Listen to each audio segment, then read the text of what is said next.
Budget की गल करनी है कि आप तो दसते हैं सरदार भगवंत सिंह जी सियाल का टाइम भी लगेगा जे तुम कहो तो मैं तो दस देनी देखो गुरु तेग बहादुर साहब की शताब्दी के संबंध में ਉਹ ਅਸੀਂ UN ਨੂੰ ਬੇਨਤੀ ਕੀਤੀ ਹੈ ਕਿ ਇਸ ਈਅਰ ਨੂੰ ਮਨੁੱਖੀ ਅਧਿਕਾਰ ਦਾ ਈਅਰ ਜਿਹੜਾ ਉਹ ਐਲਾਨ ਕੀਤਾ ਜਾਵੇ। ਦੂਜਾ ਮਤਾ ਸੀ ਜਿਹੜਾ ਅਸੀਂ ਇੱਕ ਵਫਦ ਬਣਾ ਕੇ ਭੇਜਾਂਗੇ, ਚਿੱਠੀ ਵੀ ਲਿਖਾਂਗੇ। हाँ जी, अगे भी लिखी है जी, ਅਸੀਂ ਪਹਿਲਾਂ ਵੀ ਪਾਈ ਹੈ, ਹੁਣ ਫਿਰ ਲਿਖਾਂਗੇ। ਔਰ ਮੈਂ ਇੱਕ ਵਫਦ ਵੀ ਬਣਾ ਰਹੀ ਹਾਂ, ਕਿਸੇ ਢੰਗ ਦੇ ਨਾਲ ਅਸੀਂ ਭਾਰਤ ਸਰਕਾਰ ਕੋਲ ਵੀ ਜਾਈਏ। ਸਾਡੇ ਕੋਲ ਬਹੁਤ ਸਾਰੀਆਂ ਭਾਰਤ ਸਰਕਾਰ ਨਾਲ ਸੰਬੰਧਿਤ ਹੈ, जिस तरह साढ़े मतलब अपने किसानों के संबंध में वो भी पाया सी, श्रद्धांजलियां दित्तियां। फिर उन्होंने भी कहा कि गुरु तेग बहादुर साहब जी के इस समागम के उत्ते सानू कोई ऐसी यादगार जिहड़ी कि खालसा जिदा इमारत विरासत खालसा बनाई सी ना 300 साल के उत्ते आनंदपुर साहब, इस तरह की कोई नैशनल लैवल के उत्ते कोई वड्डी, क्योंकि वो सरबत के भले वास्ते उन्होंने दित्ती सी, धर्म बचाने वास्ते दिता सी शहादत। उन्हों की कोई एड्डी ढुकमी यादगार होवे, वो भी असी विद्वानों नाल डिस्कस करांगे भी असी की मंग कर सकते हैं भी वो बनाई जाए, तां जो संसार के लोग उत्थों कुछ ना कुछ आने वाली पीढ़ियां जिहड़ियां वो सेध लैके जान। ते नाल असी ये गल कही है कि जिस तरह विरासत खालसा दी उस वेले 100 करोड़ रुपया ला के रखल बनाई सी वो इमारत, इस तरह प्रधानमंत्री जी ऐलान करन जिन्ने साडे इत्थों गुरु के महल तो लैके गुरु तेग बहादुर साहब नाल संबंधित वड्डे वड्डे गुरुद्वारे है, उन्होंने विरासत मार्ग विरासत उस इमारत की तरह कोई होर भी टुकमियां जिहड़ियां यादगारां बन सकन, तां जो साडे इतिहास। बाकी जिहड़ी बाणी है वो वक्-वक् लैंगुएज में सरकार छपावे और श्रोमणी कमेटी नूं नोडल कमेटी बनावे। इस तरह दी बहुत सारियां चीज़ां ने ਜਿਹੜੇ ਉਹਨਾਂ ਦੇ ਸਬਜੈਕਟ ਜਿਹੜੇ ਉਹਨਾਂ ਦਾ ਇਤਿਹਾਸ ਜਿਹੜਾ ਉਹ ਸਾਰੀਆਂ ਸਕੂਲਾਂ ਕਾਲਜਾਂ ਵਿੱਚ ਸਬਜੈਕਟ ਦੇ ਤੌਰ ਤੇ ਲਾਗੂ ਕੀਤਾ ਜਾਵੇ। ਬੇਲੋੜੀ ਦਖਲਅੰਦਾਜ਼ੀ ਜਿਹੜੀ ਅੱਜ RSS ਸਾਡੇ ਧਰਮ ਵਿੱਚ ਜਾਂ ਘੱਟ ਗਿਣਤੀਆਂ ਦੇ ਵਿੱਚ ਕੋਈ ਦਖਲਅੰਦਾਜ਼ੀ ਦੇ ਰਹੀ ਹੈ, ਇਹ ਸਰਕਾਰਾਂ ਬੇਲੋੜੀ ਦਖਲਅੰਦਾਜ਼ੀ ਬੰਦ ਕਰਨ ਔਰ ਜਿਹੜੇ ਸਾਡੇ ਧਾਰਮਿਕ ਕੰਮਾਂ ਵਿੱਚ ਜਾਂ ਧਾਰਮਿਕ ਸਥਾਨਾਂ ਦੇ ਉੱਤੇ ਬੇਲੋੜੀ ਦਖਲਅੰਦਾਜ਼ੀ ਕਰਦੇ ਉਹਨੂੰ ਨੱਥ ਪਾਉਣ, ਤਾਂ ਜੋ ਇਹ ਲੋਕ ਜਿਹੜੇ ਹੈ ਨਕੇਲ ਪਾ ਕੇ ਸਾਂਭੇ ਜਾ ਸਕਣ ਤੇ ਸਾਡੇ ਧਰਮ ਦੇ ਵਿੱਚ ਕੋਈ ਅਧਰਮ ਨਾ ਹੋ ਸਕੇ। ਸੋ ਇਸੇ ਤਰ੍ਹਾਂ ਜਿਹੜੀਆਂ ਵੱਡੀਆਂ ਕੁਰਬਾਨੀਆਂ ਹੋਈਆਂ, ਨਨਕਾਣਾ ਸਾਹਿਬ ਦਾ ਨਿੰਦਾ ਵੀ ਕੀਤੀ ਹੈ। ਜੋ ਨਨਕਾਣਾ ਸਾਹਿਬ ਦਾ ਸਾਕੇ ਉੱਤੇ 100 ਸਾਲ ਦਾ ਇਤਿਹਾਸ ਅਸੀਂ ਜਾ ਕੇ ਉੱਥੇ ਗਾਇਨ ਕਰਨਾ ਸੀ, ਸ਼ਰਧਾ ਦੇ ਫੁੱਲ ਭੇਂਟ ਕਰਨੇ ਸੀ, ਉੱਥੇ ਨਹੀਂ ਜਾਣ ਦਿੱਤਾ, ਉਹਦਾ ਨਿੰਦਾ ਵੀ ਕੀਤੀ ਹੈ। ਬਾਕੀ ਜਿਹੜੀ ਬਰਗਾੜੀ ਕਾਂਡ ਦੀ ਗੱਲ ਸੀ, ਦੇਖੋ ਬਹੁਤ ਵਾਰੀ ਇੱਥੋਂ ਨਿੰਦਾ ਕੀਤੀ ਗਈ ਹੈ, ਬਹੁਤ ਵਾਰੀ ਇਹਦਾ ਅੱਗਿਓਂ ਸੰਗਤ ਨੂੰ ਮਤਲਬ ਲੋਕਾਂ ਦੇ ਵਿੱਚ ਇਹ ਅਫਸੋਸ ਪ੍ਰਗਟ ਕੀਤਾ ਸੀ। ਅੱਗੇ ਵੀ ਸ਼੍ਰੋਮਣੀ ਗੁਰਦੁਆਰਾ ਪ੍ਰਬੰਧਕ ਕਮੇਟੀ ਨੇ, ਪਰ ਕਿਉਂਕਿ ਕਈ ਵਾਰੀ ਮੈਂਬਰਾਂ ਨੂੰ ਪਹਿਲਾਂ ਪਤਾ ਨਹੀਂ ਹੁੰਦਾ, ਅੱਜ ਫਿਰ ਕਿਹਾ ਕਿ ਬਰਗਾੜੀ ਕਾਂਡ ਵਿੱਚ ਜਿਨ੍ਹਾਂ ਨੇ ਵੀ ਬੇਅਦਬੀ ਕੀਤੀ ਉਹਨਾਂ ਲੋਕਾਂ ਨੂੰ ਸਜ਼ਾਵਾਂ ਢੁਕਵੀਆਂ ਮਿਲਣ, ਪਰ ਪਰਮਾਤਮਾ ਹੀ ਜਿਹੜਾ ਉਹ ਸਜ਼ਾ ਦੇਵੇ। ਅਸਲੀਅਤ ਤੌਰ ਤੇ ਪਰਮਾਤਮਾ ਹੀ ਦੇ ਸਕਦਾ। ਜਿਹੜੇ ਕੋਈ ਮੁਲਾਜ਼ਮ, ਜਿਹੜੇ ਕੋਈ ਦੋਸ਼ੀ ਹੈ, ਉਹਨਾਂ ਨੂੰ ਸਖਤ ਸਜ਼ਾਵਾਂ ਦਿੱਤੀਆਂ ਜਾਣ। ਇਹ ਅੱਜ ਵੀ ਪਾਸ ਕੀਤਾ ਗਿਆ ਔਰ ਪਹਿਲਾਂ ਵੀ ਬੜੀ ਵਾਰੀ ਪਾਸ ਕੀਤਾ, ਔਰ ਅੱਜ ਅਸੀਂ ਫਿਰ ਸਰਕਾਰ ਨੂੰ ਵੀ ਅਸੀਂ ਲਿਖ ਕੇ ਭੇਜਾਂਗੇ। ਇਸੇ ਤਰ੍ਹਾਂ ਸਾਡੇ ਗੁਰਦੁਆਰੇ ਹੈ, ਜਿਹੜੇ ਗੁਰਦੁਆਰੇ ਹੈ ਸਾਡੇ ਜਿਸ ਤਰ੍ਹਾਂ ਗੋਦੜੀ ਗਿਆਨ ਗੋਦੜੀ ਗੁਰਦੁਆਰਾ, ਇਸੇ ਤਰ੍ਹਾਂ ਗੁਰਦੁਆਰਾ ਡਾਂਗਮਾਰ, ਗੁਰਦੁਆਰਾ ਚੁੰਗਥਾਂਗ, ਗੁਰਦੁਆਰਾ ਬਾਵਲੀ ਮੱਠ, ਮੰਗੂ ਮੱਠ ਤੇ ਪੰਜਾਬੀ ਮੱਠ ਜਗन्नाथपुरी उड़ीसा 'ਚ, ਇਹ ਸਾਰੇ ਜਿਹੜੇ ਗੁਰਦੁਆਰੇ ਹੈ ਉਹ ਸਾਨੂੰ ਪ੍ਰਬੰਧ ਦਿੱਤੇ ਜਾਣ। ਇਸ ਤਰ੍ਹਾਂ ਗੁਰਦੁਆਰਿਆਂ ਦੀ ਜਿਹੜੀ ਲਿਸਟ ਹੈ ਉਹ ਤੁਹਾਡੇ ਕੋਲ ਆ ਚੁੱਕੀ ਹੈ। ਬਹੁਤ ਸਾਰੀਆਂ ਜਿਹੜੀਆਂ ਸਾਡੇ ਬਾਹਰ ਅਮਰੀਕਾ ਦੇ ਵਿੱਚ ਕਨੈਕਟੀਕਟ ਸ਼ਹਿਰ ਵਿੱਚ, ਕਨੈਕਟੀਕਟ ਦੇ ਵਿੱਚ ਜਿਹੜੀ ਇਹਨਾਂ ਨੂੰ ਨਿਸ਼ਾਨ ਸਾਹਿਬ ਦੀ ਸਿੱਖ ਧਰਮ ਦੀ ਜਿਹੜੀ ਪਛਾਣ ਸੀ, ਨਿਸ਼ਾਨ ਸਾਹਿਬ ਨੂੰ ਮਾਨਤਾ ਦਿੱਤੀ ਔਰ ਉਹਨਾਂ ਨੂੰ ਬੜਾ ਵੱਡਾ ਮਾਣ ਮਿਲਿਆ, ਜਿੱਥੇ ਵਧਾਈ ਦਿੱਤੀ ਅਤੇ ਧੰਨਵਾਦ ਵੀ ਕੀਤਾ। ਸੋ ਇਸ ਤਰ੍ਹਾਂ ਦੀਆਂ ਬਹੁਤ ਸਾਰੀਆਂ ਜਿੱਥੇ ਸ਼ਰਧਾ ਦੇ ਫੁੱਲ ਭੇਂਟ ਕੀਤੇ ਗਏ ਵਿਛੜੀਆਂ ਰੂਹਾਂ ਨੂੰ, ਉੱਥੇ ਨਾਲ ਨਾਲ ਯਾਦਗਾਰਾਂ ਜਾਂ ਹੋਰ ਇਤਿਹਾਸਕ ਕੰਮ ਕਰਨ ਵਾਸਤੇ ਜਿਹੜੀਆਂ ਉਹ ਰੱਖੀਆਂ ਗਈਆਂ ਗੱਲਾਂ। ਇੱਕ ਸਵਾਲ ਆਇਆ ਸੀ ਵੀ ਜਿਹੜੇ ਉਸ ਵੇਲੇ ਬਰਗਾੜੀ ਦੇ ਵਿੱਚ ਸ਼ਹੀਦ ਹੋ ਗਏ ਸੀ ਦੋ, ਉਹਨਾਂ ਨੂੰ 10-10 ਲੱਖ ਰੁਪਈਆ ਨਹੀਂ ਦਿੱਤਾ ਗਿਆ, ਪਰ ਉਸੇ ਵੇਲੇ ਬੀਬੀ ਸਾਡੀ ਫਰੀਦਕੋਟ ਵਾਲੇ ਮੈਂਬਰ ਜੀ ਨੇ ਦੱਸਿਆ ਵੀ ਮੈਂ ਆਪ ਜਾ ਕੇ ਦੇ ਕੇ ਆਈ। ਮੈਂਬਰ ਲਖਵੀਰ ਸਿੰਘ ਜੀ ਰਾਈਆਂ ਵਾਲੇ ਉਹ ਨਾਲ ਗਏ, ਅਸੀਂ ਦੋਨੋਂ ਜਾਣੇ 10-10 ਲੱਖ ਰੁਪਇਆ ਸ਼੍ਰੋਮਣੀ ਗੁਰਦੁਆਰਾ ਪ੍ਰਬੰਧਕ ਕਮੇਟੀ ਵੱਲੋਂ ਦੇ ਕੇ ਆਏ। ਸੋ ਮੈਂ ਜਿੱਥੇ ਅੱਜ ਸਾਰੇ ਹਾਊਸ ਦਾ ਧੰਨਵਾਦ ਕਰਦੀ ਹਾਂ ਕਿ ਬੜੇ ਦੇਖੋ ਇਹ ਐਵੇਂ ਗੱਲਾਂ ਹੁੰਦੀਆਂ ਨੇ, ਜਦੋਂ ਮੌਕਾ ਦਿੱਤਾ ਜਾਵੇ ਜਿਹੜਾ ਤੇ ਟੂ ਦੀ ਪੁਆਇੰਟ ਉਸ ਟੌਪਿਕ ਤੇ ਬੋਲੇ, ਫਿਰ ਕੋਈ ਗੱਲ ਨਾ ਲੱਭੇ, ਫਿਰ ਮੈਂ ਸਮਝਦੀ ਹਾਂ ਕਿ ਸਾਡਾ ਬੜਾ ਕਾਮਯਾਬੀ ਢੰਗ ਦੇ ਨਾਲ ਜਨਰਲ ਹਾਊਸ ਹੋਇਆ ਔਰ ਸਾਰਿਆਂ ਨੇ ਬੜਾ ਸਹਿਯੋਗ ਦਿੱਤਾ, ਮੈਂਬਰਾਂ ਨੇ ਬੜਾ ਸਾਥ ਦਿੱਤਾ ਔਰ ਬੜਾ ਹੀ ਸ਼ਲਾਘਾਯੋਗ ਗੁਰਮਤ ਅਨੁਸਾਰ ਇਸ ਬਜਟ ਨੂੰ ਪਾਸ ਕਰਨ ਵਿੱਚ ਸਰਬਸੰਮਤੀ ਦੇ ਨਾਲ ਉਹਨੇ ਸਹਿਯੋਗ ਦਿੱਤਾ। ਤੇ ਮੈਂ ਤੁਹਾਡਾ ਪ੍ਰੈਸ ਵਾਲਿਆਂ ਦਾ ਧੰਨਵਾਦ ਕਰਦੀ ਹਾਂ। ਮੈਨੂੰ ਤਾਂ ਅੱਜ ਖੁਸ਼ੀ ਬੜੀ ਹੋ ਰਹੀ ਵੀ ਜਿਹੜੇ ਨਹੀਂ ਸੀ ਕਦੀ ਆਏ ਉਹ ਵੀ ਅੱਜ ਆ ਗਏ, ਵਾਹਿਗੁਰੂ ਦੀ ਕਿਰਪਾ ਹੋ ਗਈ ਹੈ। ਅੱਜ ਹੋਈ ਮੈਨੂੰ ਨਹੀਂ ਅਸੀਂ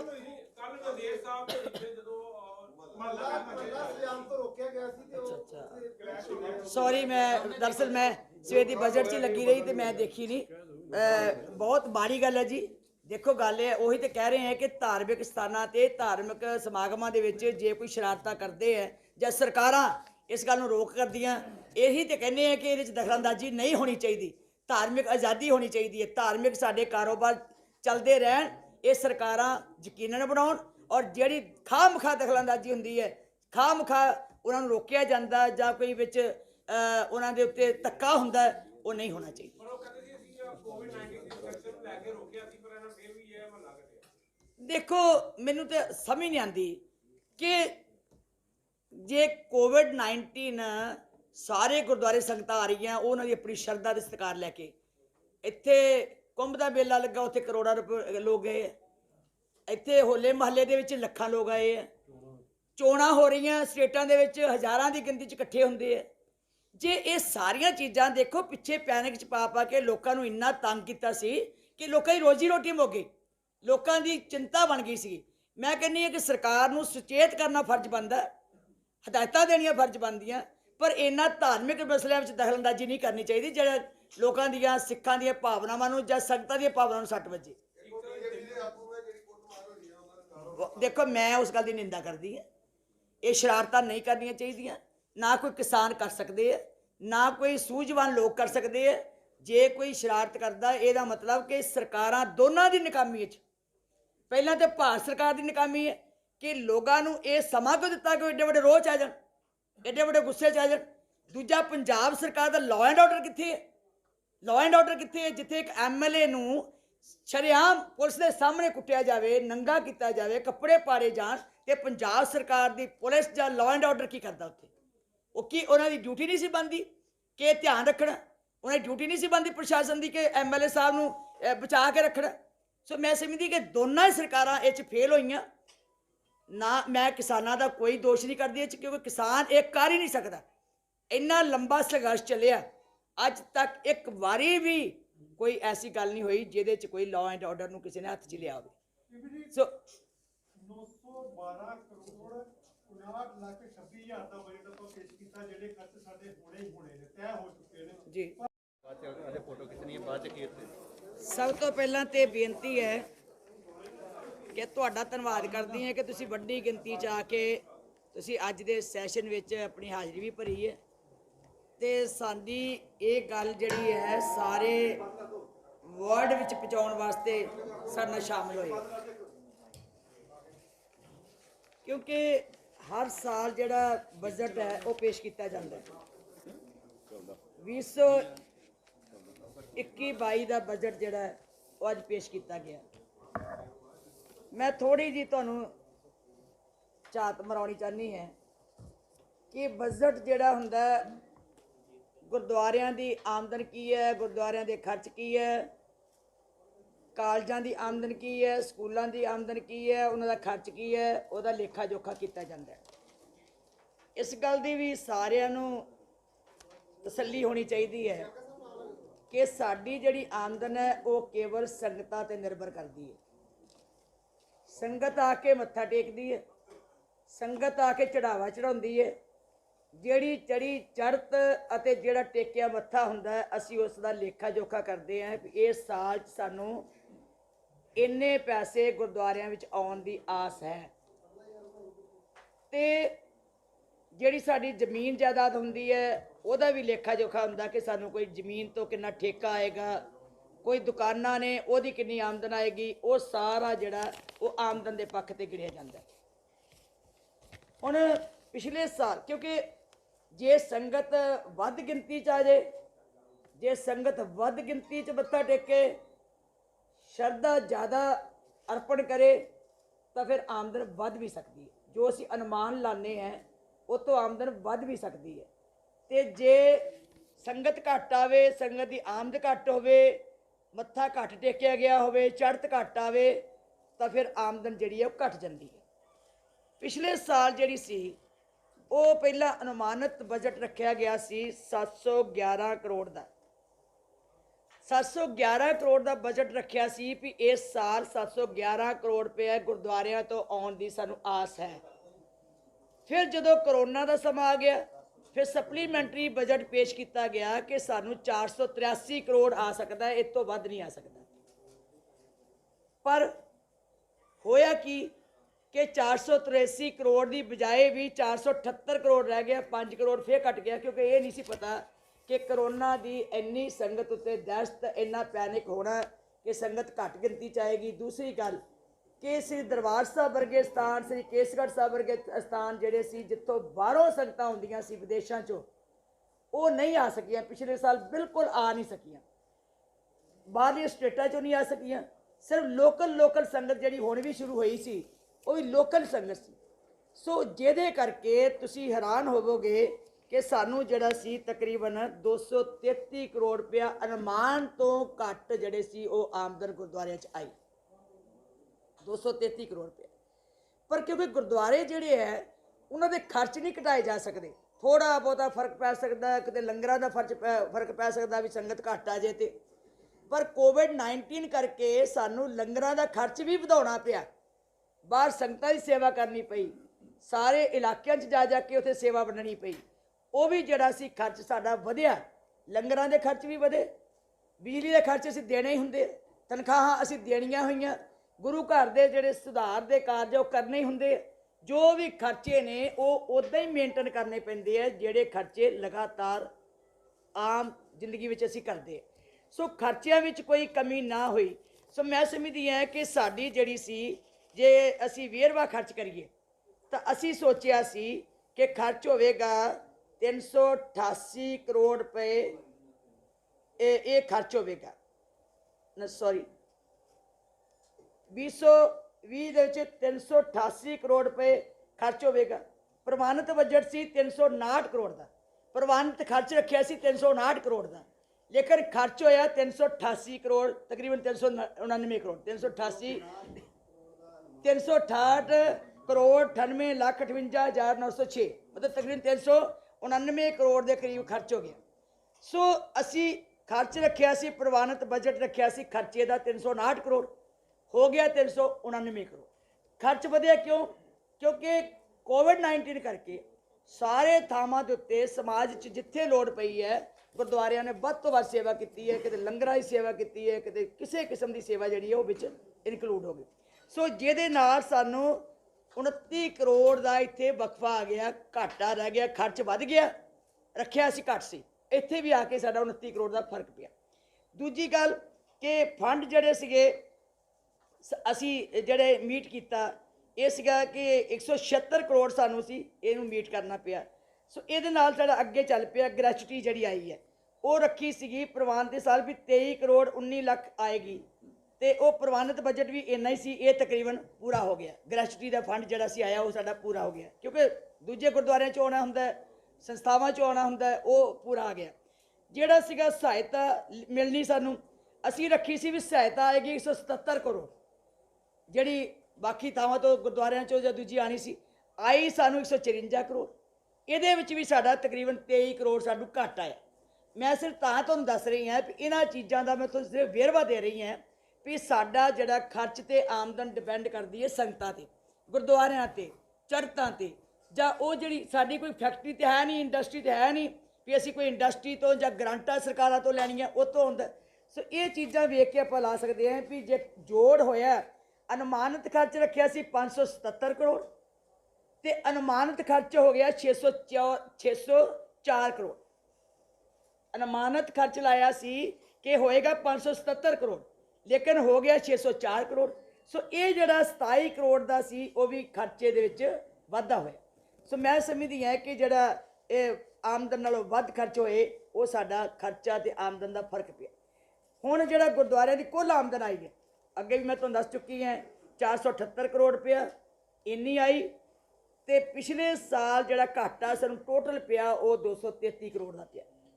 ਇੰਨਾ ਇਫੈਕਟ ਹੋਇਆ ਕੋਵਿਡ-19 ਦੇ ਨਾਲ, ਇੰਨਾ ਇਫੈਕਟ ਹੋਇਆ। 233 ਕਰੋੜ ਰੁਪਏ ਦਾ ਸਾਡੇ ਉੱਤੇ ਇਹ ਜਿਹੜਾ ਸੀਗਾ ਪੈਸੇ ਦੀ ਆਮਦ ਜਿਹੜੀ ਸੀ ਹੋਣੀ ਉਹ ਨਹੀਂ ਹੋ ਸਕੀ। ਇਹ ਕਿਉਂਕਿ ਆਮਦਨ ਲਿਖੀ ਸੀਗੀ ਵੀ 711 ਕਰੋੜ ਆਏਗੀ, ਆਇਆ ਸੀਗਾ 478 ਕਰੋੜ, ਜਿਹਦੇ ਨਾਲ 233 ਕਰੋੜ ਦਾ ਫਰਕ ਜਿਹੜਾ ਸੀ ਉਹ ਪੈ ਗਿਆ। ਜਿਹੜਾ ਸੀ ਇਸ ਵਾਰੀ ਟੀਚਾ ਮਿਥਿਆ ਕਿ ਗੁਰਦੁਆਰਿਆਂ ਤੋਂ ਆਮਦਨ ਆਏਗੀ ਸਾਨੂੰ 647 ਕਰੋੜ। ਇਸ ਵਾਰੀ ਜਿਹੜਾ ਟੀਚਾ ਮਿਥਿਆ, ਤੇ ਅੱਗੇ ਹਾਲਾਤ ਕੀ ਬਣਦੇ ਹੈ, ਵੱਧ ਵੀ ਸਕਦੀ ਹੈ ਤੇ ਘਟ ਵੀ ਸਕਦੀ। ਜੇ ਵਾਹਿਗੁਰੂ ਨੇ ਕਿਰਪਾ ਰੱਖੀ, ਸੁੱਖ ਰਹੀ, ਸੰਗਤ ਵਧੇਗੀ। ਜੇ ਕਿਤੇ ਕੋਈ ਉਹ ਬਿਮਾਰੀ ਜਿਹਦਾ ਅੱਜ ਵੀ ਸਰਕਾਰ ਰੌਲਾ ਪਾ ਰਹੀ ਹੈ, ਅੱਜ ਵੀ ਸਰਕਾਰ ਪੈਨਿਕ ਕ੍ਰੀਏਟ ਕਰ ਰਹੀ ਹੈ, ਤੇ ਆਮਦਨ ਘਟ ਵੀ ਸਕਦੀ ਹੈ। ਸੋ 647 ਕਰੋੜ ਦਾ ਟੀਚਾ ਰੱਖਿਆ, ਤੇ ਖਰਚੇ ਦਾ ਟੀਚਾ ਕੀ ਹੈ 652 ਕਰੋੜ। ਇਹ 647 ਕਰੋੜ ਦੀ ਆਮਦਨ ਆਉਣ ਦੇ ਆਸਾਰ ਹੈ, ਕਿਉਂਕਿ ਅਸੀਂ ਤਾਂ ਸੰਗਤ ਤੇ ਡਿਪੈਂਡ ਕਰਦੇ। ਮੈਂ ਅੱਗੇ ਬਾਰ-ਬਾਰ ਇਹ ਗੱਲ ਕਹਿਣੀ ਹੈ ਕਿ ਅਸੀਂ ਸੰਗਤ ਤੇ ਡਿਪੈਂਡ ਕਰਦੇ ਹਾਂ। ਸੰਗਤ ਵੱਧ ਆ ਜੇ, ਸੰਗਤ ਵੱਧ ਮੱਥਾ ਟੇਕ ਦੇਵੇ, ਸੰਗਤ ਵੱਧ ਸ਼ਰਧਾ ਦੇ ਨਾਲ ਸਤਿਕਾਰ ਭੇਂਟ ਕਰ ਦੇਵੇ, ਵੱਧ ਚੜ੍ਹਤ ਆ ਜੇ, ਫਿਰ ਸਾਡੀ ਆਮਦਨ ਵੱਧਦੀ ਹੈ। ਤੇ ਜੇ ਸੰਗਤ ਘੱਟ ਆਵੇ ਤਾਂ ਫਿਰ ਸਾਡੀ ਆਮਦਨ ਘਟਦੀ ਹੈ।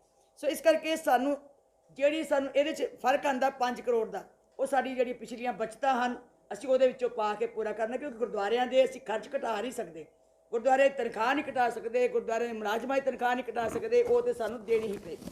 ਸੋ ਇਸ ਢੰਗ ਦੇ ਨਾਲ ਹੁਣ ਮੈਂ ਤੁਹਾਨੂੰ ਇਹ ਦੱਸਣਾ ਚਾਹੁੰਦੀ ਹਾਂ ਕਿ ਸਾਡਾ ਵਿੱਦਿਆ ਜਿਹੜੀ ਹੈ, ਵਿੱਦਿਅਕ ਅਦਾਰਿਆਂ ਦਾ ਵੇਰਵਾ ਇਹ ਵੱਖਰੇ ਵੱਖਰੇ ਤੁਹਾਨੂੰ ਇਸ ਕਰਕੇ ਦੱਸ ਰਹੇ ਹਾਂ ਕਿ ਪਿਛਲੀ ਵਾਰੀ ਜਦੋਂ ਅਸੀਂ ਇਕੱਠਾ ਹੀ ਬੋਲਦੇ ਸੀ ਤੇ ਸੰਗਤ ਨੂੰ ਲੱਗਦਾ ਸੀ ਪਤਾ ਨਹੀਂ ਇਹ ਸਾਰਾ ਹੀ ਪੈਸਾ ਖਰੇ ਅੰਦਰ ਸ਼੍ਰੋਮਣੀ ਕਮੇਟੀ ਦੇ ਜਮ੍ਹਾਂ ਹੁੰਦਾ। ਹੁਣ ਵਿੱਦਿਅਕ ਅਦਾਰੇ, ਸਾਡੇ ਵਿੱਦਿਅਕ ਅਦਾਰੇ ਪਿਛਲੇ ਸਾਲ ਇਹਨਾਂ ਦਾ ਐਸਟੀਮੇਟ ਜਿਹੜੀ ਆਮਦਨ ਆਈ ਹੈ ਉਹ ਆਈ ਹੈ ਜੀ 152 ਕਰੋੜ ਰੁਪਇਆ। 152 ਕਰੋੜ ਰੁਪਇਆ ਸਕੂਲਾਂ ਕਾਲਜਾਂ ਦੀ ਆਮਦਨ ਆਈ। ਲੇਕਿਨ ਖਰਚ ਕਿੰਨਾ ਹੋਇਆ ਇਹਨਾਂ ਦਾ, ਆਮਦਨ ਰੱਖੀ ਕਿੰਨੀ ਸੀ ਇਹਨਾਂ ਨੇ 199 ਕਰੋੜ ਆਏਗੀ, ਸੋਚਿਆ ਸੀ 199 ਕਰੋੜ ਆਏਗੀ, ਆਈ 152 ਕਰੋੜ। ਹੁਣ ਇੱਥੇ ਵੀ ਜਿਹੜਾ ਜਿਹੜਾ ਸਾਡਾ ਘਾਟਾ ਸੀ ਉਹ ਸਾਨੂੰ ਨਜ਼ਰ ਆਇਆ ਕਿ 152 ਕਰੋੜ ਦੀ ਜਿਹੜੀ ਆਮਦਨ ਰੱਖਿਆ ਸੀ ਇਹਨਾਂ ਨੇ ਬਜਟ ਪਿਛਲੇ ਸਾਲ, ਤੇ ਬਜਟ ਸੀਗਾ ਇਹਨਾਂ ਦਾ ਇੱਥੇ ਮੇਰੀ ਗਲਤੀ ਹੋ ਗਈ, 152 ਕਰੋੜ ਜਿਹੜਾ ਰੱਖਿਆ ਸੀ ਉਹਦੇ ਵਿੱਚ ਖਰਚ ਹੋ ਗਿਆ 215 ਕਰੋੜ। ਮੈਂ ਦੂਜੇ ਪਾਸੇ ਅੱਜ ਦੇ ਇੱਕ ਮਿੰਟ ਤਨਖਾਹਾਂ ਜਿਹੜੀਆਂ ਜੀ ਗੁਰਦੁਆਰਾ ਸਾਹਿਬਾਨਾਂ ਦੀ ਤਨਖਾਹ ਹੈ 212 ਕਰੋੜ ਰੁਪਇਆ, ਸਾਰੇ ਗੁਰਦੁਆਰਿਆਂ ਦੇ ਮੁਲਾਜ਼ਮਾਂ ਦੀ 212 ਕਰੋੜ ਰੁਪਇਆ ਤੇ ਇੱਕ ਸਾਲ ਦੀ, ਤੇ ਵਿਦਿਅਕ ਅਦਾਰਿਆਂ ਦੀ 168 ਕਰੋੜ ਰੁਪਇਆ ਤਨਖਾਹ। ਇਹ ਟੋਟਲ 380 ਕਰੋੜ ਰੁਪਇਆ, ਤੇ ਪਲੱਸ ਜਿਹੜੀ ਸਾਡੀ ਦਰਬਾਰ ਸਾਹਿਬ ਦੀ ਹੈ ਵੱਖਰੀ। ਸੋ ਇਹ ਜਿਹੜੀ ਸਾਡੀ ਤਕਰੀਬਨ 400 ਕਰੋੜ ਰੁਪਇਆ ਸਾਡਾ 440 ਕਰੋੜ ਰੁਪਇਆ ਸਾਡਾ ਕੱਲੇ ਮੁਲਾਜ਼ਮਾਂ ਦੀ ਤਨਖਾਹ ਜਾਂਦਾ, ਜਿਹੜਾ ਤਕਰੀਬਨ 43.42% ਜਿਹੜਾ ਖਰਚ ਹੈ ਤਨਖਾਹਾਂ ਦਾ। ਟੋਟਲ ਬਜਟ ਦਾ 43.42 ਕਰੋੜ 42% ਜਿਹੜਾ ਉਹ ਸਾਡਾ ਤਨਖਾਹਾਂ ਵਿੱਚ ਜਾਂਦਾ, ਜਦੋਂ ਕਿ 15% ਬਜਟ ਜਿਹੜਾ ਉਹ ਤਨਖਾਹਾਂ 'ਚ ਜਾਣਾ ਚਾਹੀਦਾ। 15% ਐਜ਼ ਪਰ ਰੂਲਸ ਕਹਿ ਦਿੰਦੇ ਸਰਕਾਰਾਂ ਵਾਲੇ ਵੀ ਟੋਟਲ ਆਮਦਨ ਦਾ 15-20% ਜਾਣਾ ਚਾਹੀਦਾ।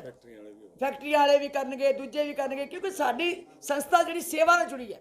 ਇੱਥੇ ਕਈ ਬਹੁਤ ਗਰੀਬ ਲੋਕ ਵੀ ਹੁੰਦੇ ਹੈ, ਕਈ ਤਾਂ ਪ੍ਰਚਾਰਕ ਹੁੰਦੇ ਹੈ, ਕਈ ਵਾਰ ਰਾਗੀ ਢਾਡੀ ਸਾਨੂੰ ਰੱਖਣੇ ਪੈਂਦੇ ਹੈ। ਅਸੀਂ ਕਿਤੇ ਇੰਨਾ ਰਿਜੜ ਨਹੀਂ ਹੋ ਸਕਦੇ, ਅਸੀਂ ਕਹਿੰਦੇ ਜੇ ਕਿਸੇ ਰੋਟੀ ਚੱਲਦੀ ਹੈ, ਕਿਸੇ ਪਰਿਵਾਰ ਪਲਦਾ ਤੇ ਅਸੀਂ ਉਹਦਾ ਪਰਿਵਾਰ ਪਾਲ ਦਈਏ। ਸੋ ਇਸ ਕਰਕੇ ਮੈਂ ਸਮਝਦੀ ਹੈ ਕਿ ਅੱਜ ਤੁਹਾਨੂੰ ਕਲੀਅਰ ਹੋਇਆ ਹੋਵੇਗਾ ਕਿ ਜੋ ਅਸੀਂ ਬਜਟ ਤਿਆਰ ਕੀਤਾ ਸੀਗਾ ਉਹ ਅਸੀਂ ਕੋਸ਼ਿਸ਼ ਕੀਤੀ ਹੈ ਕਿ ਤੁਹਾਨੂੰ ਅਸੀਂ ਕਲੀਅਰ ਕਰੀਏ। ਇੱਕ ਮੈਂ ਤੁਹਾਨੂੰ ਹੋਰ ਦੱਸਣਾ ਚਾਹੁੰਦੀ, ਸਾਡੇ ਯਤਨ ਕੀ ਹੋਏ, ਸਾਡੇ ਯਤਨ ਜਿਹੜੇ ਹੋਏ ਹੈ ਐਗਜ਼ੈਕਟਿਵ ਨੇ ਕੀਤੇ, ਅਸੀਂ ਸਾਰੇ ਰਲ ਕੇ। ਅਸੀਂ 4 ਮਹੀਨੇ ਦੇ ਵਿੱਚ ਜੇ ਬਜਟ ਸੋਧ ਕੀਤੀ ਹੈ ਤੇ ਅਸੀਂ ਖਰਚੇ ਵੀ ਘਟਾਏ ਆ, ਤੇ ਅਸੀਂ ਕੋਸ਼ਿਸ਼ ਕੀਤੀ ਹੈ ਸੰਗਤ ਨੂੰ ਮੋਬਿਲਾਈਜ਼ ਕਰਕੇ, ਸੰਗਤ ਨੂੰ ਪ੍ਰੇਰਨਾ ਦੇ ਕੇ, ਤੇ ਅਸੀਂ ਸਾਰੇ ਰਲ ਕੇ ਕਿਸੇ ਢੰਗ ਦੇ ਨਾਲ ਸੇਵਾਵਾਂ ਸਿੱਧੀਆਂ ਸੰਗਤ ਕੋਲ ਕਰਾਈਏ। ਦੇਖੋ ਸ਼ਰਧਾ ਪੈਦਾ ਕਰਨੀ ਸਾਡਾ ਫਰਜ਼ ਬਣਦਾ। ਜਿੱਥੇ ਅਸੀਂ ਗੁਰੂ ਗ੍ਰੰਥ ਸਾਹਿਬ ਭਵਨ ਬਣਾਉਣ ਵਾਸਤੇ ਸੰਗਤ ਕੋਲੋਂ ਪ੍ਰੇਰ ਕੇ 9 ਕਰੋੜ ਰੁਪਇਆ ਪਵਾਇਆ, ਉੱਥੇ ਅਸੀਂ GST ਸਾਡੀ ਫਜ਼ੂਲ ਚੱਲ ਜਾਣੀ ਸੀ, ਉਹ ਅਸੀਂ ਸਾਰੀ ਘੋਖ ਕਰਕੇ ਕਾਗਜ਼ਾਂ ਦੀ ਵਿੱਚੋਂ ਕੱਢੀ ਕਿ ਉਹਦੇ ਤੇ ਮੈਂ ਅੱਗੇ ਵੀ ਦੱਸਿਆ ਵੀ 11,000 ਤੋਂ ਉੱਤੇ ਕਿਰਾਇਆ ਹੋਵੇ ਤੇ GST ਲੱਗਦੀ ਹੈ, ਪਰ ਸਾਡਾ ਕਿਰਾਇਆ ਸੀ 900 ਰੁਪਇਆ, 200 ਰੁਪਇਆ ਡੋਨੇਸ਼ਨ ਸੀ। ਉਹ ਕਿਤੇ ਰਸੀਦ ਕੱਟਣ ਵਾਲਿਆਂ ਨੇ ਸਿੱਧਾ ਕਿਰਾਇਆ ਹੀ ਲਿਖੀ ਗਿਆ 1100 ਰੁਪਇਆ ਕਿਰਾਇਆ ਹੀ। ਉਹ ਸਾਨੂੰ ਤਕਰੀਬਨ 3 ਕਰੋੜ ਦੀ GST ਦੇ ਨੋਟਿਸ ਆ ਗਏ। ਉਹ ਇੰਨਾ ਸਾਡੀ ਪਰੇਸ਼ਾਨੀ ਬੜੀ ਵੀ 3 ਕਰੋੜ GST ਆ ਗਈ। ਫਿਰ ਉਹਨਾਂ ਨੇ ਮਿਹਨਤ ਕਰਕੇ ਉਹ ਕਾਗਜ਼ ਲੱਭੇ ਜਿਹੜਾ ਕਿ 2017 ਚ ਹਰਚਰਨ ਸਿੰਘ ਦੀ ਬੈਂਸ ਚੀਫ ਸੈਕਟਰੀ ਨੇ ਇੱਕ ਮਤਾ ਪਾਇਆ ਸੀ ਐਗਜ਼ੈਕਟਿਵ ਚ ਕਿ 80 ਨਹੀਂ ਇਹਦਾ ਵੀ ਇਹ ਜਿਹੜੀ ਕਿਰਾਇਆ 900 ਰੁਪਇਆ ਤੇ 200 ਰੁਪਏ ਡੋਨੇਸ਼ਨ, ਉਹਦੇ ਕਰਕੇ ਅਸੀਂ ਬਚੇ ਕਿ 900 ਰੁਪਇਆ ਹੀ ਕਿਰਾਇਆ ਵਾ, ਇਹ 1000 ਤੋਂ ਥੱਲੇ ਹੈ, ਇਸ ਕਰਕੇ GST ਦੇਣੀ ਨਹੀਂ ਬਣਦੀ। ਸੋ ਸਾਡੀ 3 ਕਰੋੜ ਅਸੀਂ GST ਬਚਾ ਲਈ ਜਿਹੜੀ ਅਸੀਂ ਦੇਣ ਨੂੰ ਤਿਆਰ ਹੋਏ ਪਏ ਸੀ, ਜਿਹੜਾ ਕੋਹਲੀ ਸਾਹਿਬ ਕਹਿੰਦੇ ਦੇਣੀ ਹੀ ਪੈਣੀ ਹੈ, ਲੇਕਿਨ ਅਸੀਂ ਜ਼ੋਰ ਲਾ ਕੇ ਮਿਹਨਤ ਕਰਕੇ ਅਸੀਂ 3 ਕਰੋੜ GST ਵੀ ਬਚਾਈ ਹੈ ਵੀ ਕਿਸੇ ਢੰਗ ਨਾਲ ਸਾਡੇ ਖਰਚੇ ਜਿਹੜੇ ਹੈ ਉਹ ਪੂਰੇ ਹੋ ਸਕਣ। ਫਿਰ ਸਾਡਾ ATG ਜਿਹੜੀ ਹੈ ਉਹ ਸਾਡੀ ਬੜੀ ਸਿਰਦਰਦੀ ਸੀ ਕਿ ਲੋਕੀ ਜਿਹੜੇ ਸਾਨੂੰ ਪੈਸੇ ਜਮ੍ਹਾਂ ਕਰਾਉਂਦੇ ਸੀ ਉਹਨਾਂ ਦਾ ਫਿਰ ਟੈਕਸ ਕੱਟਿਆ ਜਾਂਦਾ ਸੀ। ਉਹ ਬੜੇ ਪਰੇਸ਼ਾਨ ਹੁੰਦੇ ਸੀ ਸੰਗਤ, ਭਾਵੇਂ ਸਾਨੂੰ FCR ਮਿਲ ਗਈ ਸੀ ਜਿਹੜੇ ਬਾਹਰਲੇ ਦੇਸ਼ਾਂ 'ਚੋਂ ਪੈਸੇ ਭੇਜਦੇ ਸੀਗੇ, ਜਿਹੜਾ FCR ਮਿਲ ਗਈ ਸੀ ਵੀ ਜਿਹੜੇ ਬਾਹਰੋਂ ਪੈਸੇ ਆਉਂਦੇ ਸੀਗੇ ਉਹਦੇ ਤੇ ਛੋਟ ਹੋ ਗਈ, ਲੇਕਿਨ ਜਿਹੜੇ ਲੋਕ ਇੱਥੋਂ ਪੈਸੇ ਦਿੰਦੇ ਸੀ ਉਹਨਾਂ ਦੇ ਉੱਤੇ ਟੈਕਸ ਲੱਗਦਾ ਸੀ। ਅਸੀਂ ਫਿਰ ਲੱਭਿਆ ਵੀ 2 ਵਾਰੀ ਇਹਨਾਂ ਨੇ ਅਪਲਾਈ ਕਿਤੇ ਕਰ ਦਿੱਤੀ, ਉਹ ਕਿਤੇ ਗਲਤ ਸੈਕਸ਼ਨ 'ਚ ਅਪਲਾਈ ਹੋ ਗਈ। ਪਰ ਜਦੋਂ ਅਸੀਂ ਲੱਭਿਆ ਹੈਰਾਨ ਹੋ ਗਏ, ਤੁਸੀਂ RTI ਰਾਹੀਂ ਉਹ ਲੱਭ ਕੇ ਮਿਹਨਤ ਕਰਵਾਈ, ਸਾਰਿਆਂ ਨੇ ਕਿਹਾ ਵੀ ਕੁਛ ਕੋਈ ਨਾ ਕੋਈ ਹੋਏਗਾ ਹੀ ਜ਼ਰੂਰ, ਇੰਨਾ ਤੇ ਹੋ ਨਹੀਂ ਸਕਦਾ ਵੀ ਕੋਈ ਸਾਡੇ ਕੋਲ ਹੋਵੇ ਨਾ। ਅਸੀਂ ਲੱਭਿਆ ਤੇ 19/6/1965 ਦੇ ਰਾਹੀਂ ਸਾਨੂੰ ਜਿਹੜੀ ਸ੍ਰੀ ਹਰਿਮੰਦਰ ਸਾਹਿਬ ਨੂੰ ATG 2B ਵਿੱਚ ਮਿਲੀ ਹੋਈ ਹੈ, ਧਾਰਾ 2B ਦੇ ਵਿੱਚ ਸੈਕਸ਼ਨ 2B ਦੇ ਵਿੱਚ ਜਿਹੜੀ ਮਿਲੀ ਹੈ ਕਨਸੈਸ਼ਨ ਮਿਲੀ ਹੈ। ਕਾਹਦੀ? ਜਿਹੜਾ ਕੋਈ ਤੁਹਾਨੂੰ ਰੈਨੋਵੇਸ਼ਨ ਵਾਸਤੇ, ਜਿਹੜਾ ਕੋਈ ਸਾਨੂੰ ਉਹਦੀ ਰਿਪੇਅਰ ਵਾਸਤੇ ਕੋਈ ਪੈਸਾ ਦਿੰਦਾ ਤੇ ਉਹ ਤੁਹਾਨੂੰ ਰਿਬੇਟ ਮਿਲਦੀ ਹੈ, ਉਹ ਟੈਕਸ ਦਾ ਮਾਫ ਹੋਏਗਾ। ਸੋ ਉਹਦੇ ਰਾਹੀਂ ਅਸੀਂ ਕਿਤੇ ਪਹਿਲਾਂ ਗਲਤੀ ਨਾਲ ਮੁਲਾਜ਼ਮਾਂ ਨੇ ਜਿਹੜੀ ਮੋਹਰ ਵੀ ਬਣਾਈ ਸੀ ਉਹ ਵੀ ਕਿਤੇ ਗਲਤ ਬਣੀ ਹੋਈ ਸੀ, ਅਸੀਂ ਸਾਰੀ ਠੀਕ ਕਰਾ ਕੇ ਹੁਣ ਮੋਹਰ ਬਣਾ ਕੇ 19/6/1965 ਵਾਲੀ ਮੋਹਰ ਬਣਾ ਕੇ ਦਿੱਤੀ ਹੈ ਤੇ ਵਾਹਿਗੁਰੂ ਕਿਰਪਾ ਕਰੇ ਸਾਡਾ ATG ਬਚੇਗਾ। ਉਹਨਾਂ TDS ਜਿਹੜਾ ਕੱਟਿਆ ਜਾਂਦਾ ਸੀ ਉਹ TDS ਸਾਡਾ ਨਹੀਂ ਕੱਟਿਆ ਜਾਣਾ ਦਰਬਾਰ ਸਾਹਿਬ ਦਾ। ਜਿਹੜੇ ਸਾਡੇ FDI ਨੇ ਉਹਦਾ ATG ਜਿਹੜਾ ਕੱਟਿਆ ਜਾਂਦਾ TDS ਕੱਟਿਆ ਜਾਂਦਾ ਸੀ ਉਹ ਵੀ ਸਾਡਾ ਬਚਤ ਹੋ ਗਈ ਹੈ। ਸੋ ਮੇਰਾ ਖਿਆਲ ਹੈ ਕਿ ਸਾਡੇ ਕਾਫੀ ਅਸੀਂ ਫਾਈਨੈਂਸ਼ੀਅਲੀ ਜਿਹੜੇ ਫੰਡਸ ਹੈ ਉਹਨਾਂ ਦੀ ਅਸੀਂ ਤਿਆਰੀ ਕਰਕੇ ਕੋਸ਼ਿਸ਼ ਕੀਤੀ ਹੈ ਕਿ ਬਜਟ 'ਚ ਪਾਰਦਰਸ਼ੀ ਕਰੀਏ। ਫਿਰ ਵੀ ਕਿਉਂਕਿ ਸਮਾਂ ਥੋੜ੍ਹਾ ਸੀ, ਅਸੀਂ ਮਿਹਨਤ ਕੀਤੀ ਹੈ ਮੁਲਾਜ਼ਮਾਂ ਨੂੰ, ਕਿਉਂਕਿ ਨਵੇਂ ਮੁਲਾਜ਼ਮ ਵੀ ਪੁਰਾਣੀ ਘਾਸੀ ਪਈ ਸੀ ਜਿੱਦਾਂ ਹੁੰਦੀ ਹੈ, ਉਹਨਾਂ ਨੂੰ ਠੀਕ ਕਰਨ ਵਾਸਤੇ ਬੜਾ ਟਾਈਮ ਲੱਗਾ। ਇਹ ਤੇ ਕਹੋ ਵੀ ਸਾਡੇ ਸੱਜੇ ਖੱਬੇ ਬੈਠੀ ਮੇਰੀ ਟੀਮ ਜਿਹੜੀ ਹੈ ਇਹਨਾਂ ਨੇ ਪਿੱਛੇ ਪੈ ਕੇ ਠੀਕ ਕਰਾ ਲਈ, ਸਬ ਕਮੇਟੀ ਨੇ ਠੀਕ ਕਰਾ ਲਈ ਤੇ ਉਹਨਾਂ ਦਾ ਮਨ ਜਿਹੜਾ ਸੀ ਠੀਕ ਹੋਇਆ, ਨਹੀਂ ਤੇ ਸਾਡੇ ਵਾਸਤੇ ਬੜੀ ਮੁਸ਼ਕਲ ਸੀਗਾ ਇਸ ਬਜਟ ਨੂੰ ਪਾਰਦਰਸ਼ੀ ਕਰਨ ਵਾਸਤੇ ਤੇ ਕੱਲੀ ਚੀਜ਼ ਦੇ ਜਵਾਬ ਦੇ ਦੇਣ ਵਾਸਤੇ। ਆਉਣ ਵਾਲੇ ਸਮੇਂ 'ਚ ਮੈਂ ਵਿਸ਼ਵਾਸ ਦਵਾਨੀ ਹੈ ਕਿ ਇਹ ਤੋਂ ਵੀ ਵੱਧ ਜਿਸ ਤਰ੍ਹਾਂ ਅਸੀਂ ਸੇਵਾਵਾਂ ਕਰਾ ਰਹੇ ਹਾਂ ਸੋਲਰ ਦੀ ਸਿਸਟਮ ਦੀ, ਅਸੀਂ ਐਲਾਨ ਕੀਤਾ ਸੀ ਤੇ ਤਕਰੀਬਨ 1 ਮੈਗਾਵਾਟ ਦਾ 1.5 ਮੈਗਾਵਾਟ ਦਾ ਜਿਹੜਾ ਇੱਥੇ ਲੱਗਣਾ ਆਲਮੋਸਟ 4 ਕਰੋੜ ਦਾ, ਉਹਨੇ ਆਫਰ ਦਿੱਤੀ ਸੀ 8 ਕਰੋੜ ਦੀ। ਫਿਰ ਵੀ ਉਹਨਾਂ ਨੇ ਕਿਹਾ ਕਿ ਜੇ 4 ਇੱਥੇ ਲੱਗੂ ਤੇ 4 ਸਾਡਾ ਜਿੱਥੇ ਮਰਜ਼ੀ ਲਵਾ ਲਿਓ। ਸੋ ਉਹ ਇੱਕ ਸੰਸਥਾ ਹੈ, ਅਸੀਂ ਕੋਈ ਪੈਸਾ ਨਹੀਂ ਲੈ ਰਹੇ, ਨਾ ਅਸੀਂ ਪੈਸਾ ਲੈ ਰਹੇ ਹਾਂ ਨਾ ਅਸੀਂ ਪੈਸਾ ਦੇ ਰਹੇ। ਗਲਤ ਪ੍ਰਚਾਰ ਕਰਨ ਵਾਲੇ ਕਹਿੰਦੇ ਚੂਨਾ ਲੱਗ ਜਾਏਗਾ 4 ਕਰੋੜ ਦਾ। ਬੜਾ ਅਫਸੋਸ ਹੈ ਕਿ ਸਾਡੇ ਕੋਲ ਪੈਸਾ ਹੀ ਨਹੀਂ ਆ ਰਿਹਾ, ਨਾ ਅਸੀਂ ਪੈਸਾ ਦੇ ਰਹੇ ਤੇ ਉਹਦੇ ਆਪ ਸੇਵਾ ਕਰ ਰਹੇ। ਸੋ ਸੇਵਾਦਾਰ ਆ ਰਹੇ, ਬਾਬਾ ਬਲਜਿੰਦਰ ਸਿੰਘ ਜੀ ਉਹ ਸਟੀਮ ਕਿਚਨ ਦੀ ਸਾਰੀ ਤਿਆਰੀ ਤਕਰੀਬਨ ਉਹਨਾਂ ਦੀ ਹੋ ਗਈ ਹੈ। ਉਹ ਕਹਿੰਦੇ ਕਿ ਮੈਂ ਪੈਸਾ ਇੱਥੇ ਪਾਊਂਗਾ, ਖਰੀਦਾਂਗੇ, ਨਾਲ ਲੈ ਕੇ ਜਾਊਂਗਾ ਤੁਹਾਨੂੰ। ਦਫਾ ਸੈਕਸ਼ਨ 64 ਦੇ ਵਿੱਚ ਅਸੀਂ ਇੱਕ ਕਮੇਟੀ ਬਣਾਤੀ ਜਿਹੜੀ ਹਾਈ ਪਾਵਰਡ ਕਮੇਟੀ, ਜਿਹੜੀ ਜਾ ਕੇ ਪਰਚੇਜ ਕਰੇਗੀ ਔਰ ਖਰੀਦਣਗੇ ਉਹ ਸਮਾਨ। ਅਸੀਂ ਸਿਰਫ ਜਿਹੜਾ ਉਹਨਾਂ ਪੈਸਾ ਪਾਉਣਾ ਇੱਥੋਂ ਕਢਾ ਕੇ ਕਿ ਉਹ ਕਹਿੰਦੇ ਬਿਲਿੰਗ ਤੁਸੀਂ ਆਪਣੇ ਨਾਂ ਤੇ ਲਓ, ਬਿਲਿੰਗ ਦੀ ਤੇ ਮਤੇ ਤੇ ਕਾਫੀ ਮੇਰੇ 152 ਕਰੋੜ ਦਾ ਸੋਚਿਆ ਸੀ ਤੇ ਖਰਚ ਹੋ ਗਿਆ 215 ਕਰੋੜ। ਥੱਲੇ ਨੂੰ ਜਾਣਾ ਸੀਗਾ, ਮੈਂ ਰਾਈਟ ਨਹੀਂ ਚੱਲ ਗਈ। 152 ਕਰੋੜ ਰੱਖਿਆ ਸੀ ਵੀ ਆਮਦਨ ਆਏਗੀ, ਲੇਕਿਨ ਖਰਚੇ ਦਾ ਹੋ ਗਿਆ 215 ਕਰੋੜ। ਆਈ ਆਮਦਨ 152 ਕਰੋੜ ਤੇ ਖਰਚ ਹੋਇਆ 215 ਕਰੋੜ। ਹੁਣ ਇਹਦਾ ਖਰਚ ਕਿੰਨਾ ਵੱਧ ਗਿਆ? 63 ਕਰੋੜ 56 ਲੱਖ ਰੁਪਇਆ ਖਰਚ ਵਧਿਆ ਸਾਡੇ ਸਕੂਲਾਂ ਕਾਲਜਾਂ ਦਾ। ਇੰਨਾ ਖਰਚ ਵਧਿਆ, ਇਹਦਾ ਮਤਲਬ ਇੰਨਾ ਸਾਨੂੰ ਘਾਟਾ ਪੈ ਗਿਆ। 63 ਕਰੋੜ 56 ਲੱਖ ਰੁਪਏ ਦਾ ਘਾਟਾ ਪਿਆ। ਉਹਦੇ 'ਚੋਂ ਅਸੀਂ ਸ਼੍ਰੋਮਣੀ ਗੁਰਦੁਆਰਾ ਪ੍ਰਬੰਧਕ ਕਮੇਟੀ ਨੇ ਕਿੰਨਾ ਪੈਸਾ ਨੂੰ ਦਿੱਤਾ? ਅਸੀਂ ਦਿੱਤਾ 24 ਕਰੋੜ 58 ਲੱਖ ਦੇ ਚੁੱਕੇ ਹਾਂ ਤੇ ਬਾਕੀ ਉਹਨਾਂ ਨੂੰ ਦੇਣ ਵਾਸਤੇ ਜੇ 38 ਕਰੋੜ 98 ਲੱਖ ਮੰਗ ਰਹੇ ਸਾਡੇ ਕੋਲੋਂ। ਤੁਸੀਂ ਇਹ ਦੇਖੋ 24 ਕਰੋੜ ਆ ਕੇ 4 ਮਹੀਨਿਆਂ 'ਚ ਅਸੀਂ ਇਹ 4 ਮਹੀਨਿਆਂ 'ਚ ਉਹਨਾਂ ਨੂੰ 24 ਕਰੋੜ ਇੱਧਰੋਂ ਉੱਧਰੋਂ ਪ੍ਰਬੰਧ ਕਰਕੇ ਦਿੱਤਾ। ਅਜੇ ਸਾਡਾ ਉਹਨਾਂ ਨੂੰ 38 ਕਰੋੜ ਦੇ ਕੇ ਫਿਰ ਅਸੀਂ ਕਾਲਜਾਂ ਸਕੂਲਾਂ ਦਾ ਜਿਹੜਾ ਘਾਟਾ ਅਸੀਂ ਪੂਰਾ ਕਰਾਂਗੇ। ਹੁਣ ਜਿਹੜਾ ਇਸ ਸਾਲ ਦਾ ਬਜਟ ਜਿਹੜਾ ਹੈ, ਇਹ ਰੱਖਿਆ ਗਿਆ ਕਿ 199 ਕਰੋੜ ਸਾਨੂੰ ਆਏਗਾ, ਆਮਦਨ ਆਏਗੀ 199 ਕਰੋੜ। ਜੇ ਬੱਚੇ ਵੱਧ ਦਾਖਲ ਹੋ ਗਏ ਤੇ ਜ਼ਿਆਦਾ ਵੀ ਹੋ ਸਕਦੀ, ਬੱਚੇ ਘੱਟ ਦਾਖਲ ਹੋਏ ਤੇ ਘੱਟ ਵੀ ਸਕਦੀ। ਇਹ ਤਾਂ ਮਨਸਰ ਕਰਦਾ ਕਿ ਬੱਚਿਆਂ ਦੇ ਉੱਤੇ ਵੀ। ਸੋ 199 ਕਰੋੜ ਦਾ ਰੱਖਿਆ। ਖਰਚ ਕਿੰਨਾ ਹੋ ਰਿਹਾ? ਇਹ ਤੇ ਖਰਚ ਹੋਏਗਾ 223 ਕਰੋੜ ਰੁਪਇਆ। ਇਹਦੇ ਵਿੱਚ ਵੀ ਖਰਚ, ਕਿਉਂਕਿ ਤਨਖਾਹਾਂ ਨਹੀਂ ਕੱਟੀਆਂ ਜਾ ਸਕਦੀਆਂ, ਭਾਵੇਂ ਕਲਾਸ 4 ਹੋਵੇ, ਭਾਵੇਂ ਕੋਈ ਸਟਾਫ ਮੈਂਬਰ ਹੋਵੇ, ਭਾਵੇਂ ਕੋਈ ਜਿਹੜਾ ਦਫ਼ਤਰੀ ਸਟਾਫ ਹੋਵੇ, ਇਹ ਸਾਰਾ ਕੁਝ ਤੇ ਦੇਣਾ ਹੀ ਪੈਣਾ। ਇਹ ਖਰਚ ਹੋਏਗਾ 223 ਕਰੋੜ ਰੁਪਇਆ।